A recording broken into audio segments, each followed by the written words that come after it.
John Mahama also said something that is also quite serious. He said that in the circumstances of what is happening now, and the NDC have built this victim analysis. When something is happening in the country, then they say, if it was NDC, like by now, where is this victim thing coming from? NDC has all the media.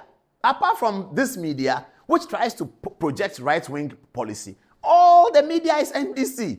Every media is projecting NDC because it is believed that media must be on the side of the opposition. That's fair, no problem. But NDC has more media than NPP. And yet NDC complain that if this was happening under NDC, everybody would do. If this was happening under NDC, why don't they ask themselves that, why is it that? If something is happening under NPP, people don't complain, but if it's NDC, people are complaining. What is the rationale behind that? Are they just calling people hypocrites and calling people dishonest?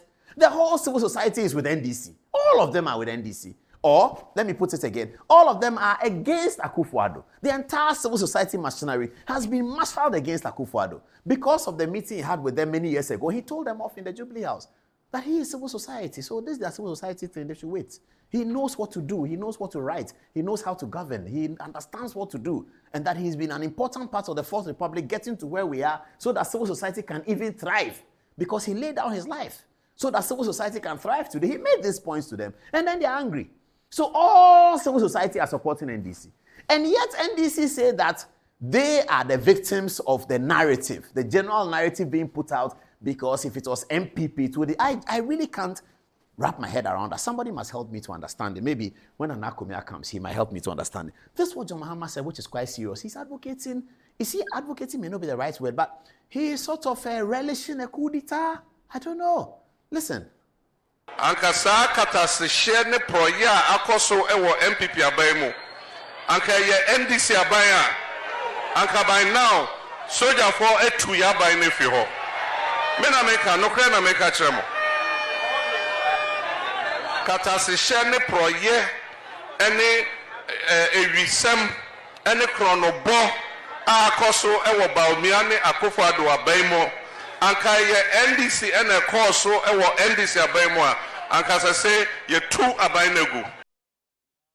Let's do the analysis. John Mahama is concerned that the kinds of things that have happened under NDC government, if it had happened under NPP government, it would have taken over the coup d'etat. Mutinying soldiers would have taken over the government if it was under NPP, under NDC. Let's look at the Fourth Republic. How many times has a coup d'etat been organized in the Fourth Republic? How many times has a court convicted people of a coup d'etat in the Fourth Republic? It happened once, and it happened under Akufo-Addo's administration. It didn't happen under NDC administration. So if at all anybody should be worried about a coup d'etat, it is NPP who should be worried about a coup d'etat, because it is in their tenure that the courts, the high courts, had to convict people for treason, preparing and planning to overthrow the government of Akufo-Addo in 2018. The high court has concluded the matter and found people guilty of it. So what is President Mahama talking about? I don't quite get it. But this is a serious matter. And I hope civil society are going to deal with it. Because when the campaigning former president is relishing a coup d'etat and arguing that the things that have happened, if they happened under his tenure, there would have been a coup d'etat, I don't understand it. Because in his tenure, there was darkness all over the country for 3.5 years. What is worse than that? Not just darkness, but inability to do business. Inability for small-scale people to conduct their business because of the power failure. Not just darkness in the night, which creates frustration and makes people uncomfortable, but also that the business has been affected. And there was no coup d'etat. 3.5 years of blackout. John Dramani Mahama, 3.5 years. No coup d'etat. Nobody talked about it. You talk about a situation where the lights have been on for 8 years, except a blip of 3-4 months. And things have been working in 2017, 2018, 2019, 2020. Things were working perfect. Inside COVID, Ghana was talked about as one of the countries who handled COVID the best in the African continent. And then you say that that situation warrants a coup more than throwing people in darkness for 3.5 years. That does not warrant a coup. I have never heard an argument like that before. Please, President Mahama must come again. You put the country in blackout 3.5 years. There was no coup. Nobody talked about coup. And you are saying that today there should be coup. Please play the Mahama tape again. Let's understand what he's trying to say. Play the tape again. Katase share ne proya akoso ewo NPP abamu. Anka ye NDC abaya. Anka by now soldier for etu ya by ne fi ho. Me na meka no kra na meka kiremo. akatasehye ne proye ene ewisem ene kronobo akoso ewo Baumia ne Akufo-Addo abaimo anka ye NDC ene koso ewo NDC abaimo anka say ye two abainegu. US, you have to help me. You have to help me. It says katasehye proye ne koso abaimo anka ye two abaino. Because it's the civil society and the media and the general Ghanaian narrative favors the NPP more than it does the NDC. I cannot agree with President Mahama on this one. I cannot. Because in his tenure, there was darkness. People's businesses were affected for 3.5 years. If you're an organizer for 3.5 years, you're out. You're a hairdresser for 3.5 years, you're out. Schools had to be out because there's no electricity. And we didn't know when it was going to end. Every day we hear that tomorrow.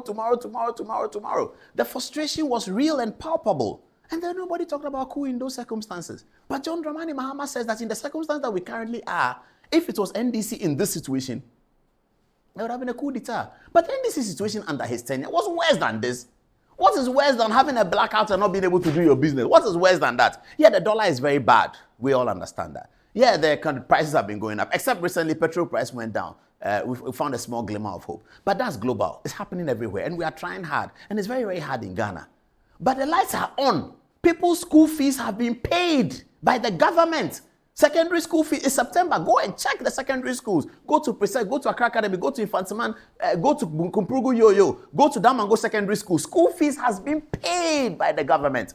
You didn't pay anybody's school fees and you turn the lights off. And you come and tell us today that coup d'etat is warranted today and it wasn't warranted in your time. What kind of logic is this? You were telling me what kind of WAP logic is this?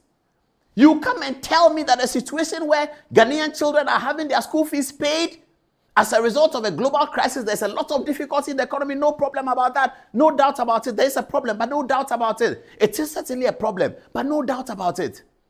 And that's happening now, of course, it's true.